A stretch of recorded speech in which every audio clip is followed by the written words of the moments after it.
Red flags. Okay, so think about whether the third party has a complex ownership structure that may seem unusual for its size and scale, whether it's operating higher risk jurisdictions, beneficial owners that aren't signatories in the transaction.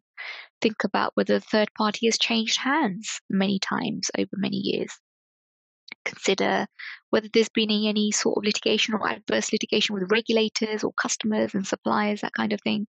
What about the owner or shareholders?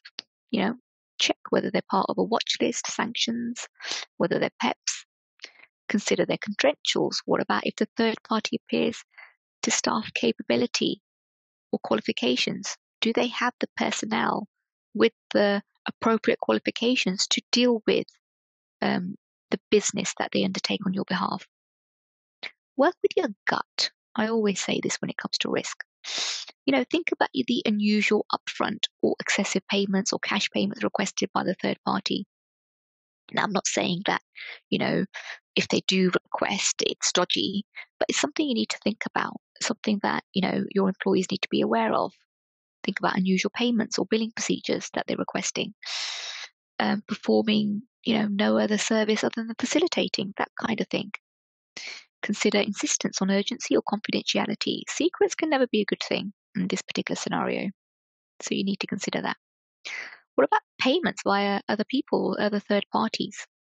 So being able to prevent compliance can be well within your control. Yeah, you perhaps could manage the risk and continue to do business. Whistleblowers. Now, companies should most definitely consider comms channel for third parties. Hotlines and culture doesn't end with just your employees, but most definitely your third parties. Now, it's unfortunate that whistleblowers do, even though they shouldn't, suffer from their actions, making them less likely to report concerns. As much as we would like to believe it doesn't happen, it does happen. Yeah. Whistleblowing hotlines or external providers for the Speak Up channel can be encouraged for third parties to report concerns.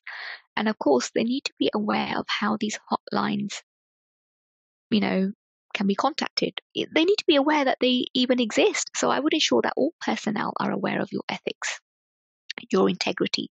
Perhaps give them a copy of your code of conduct and where you sit, and that you have a zero tolerance towards bribery and corruption, and that there are lines, and these lines are specific for reporting, that kind of thing.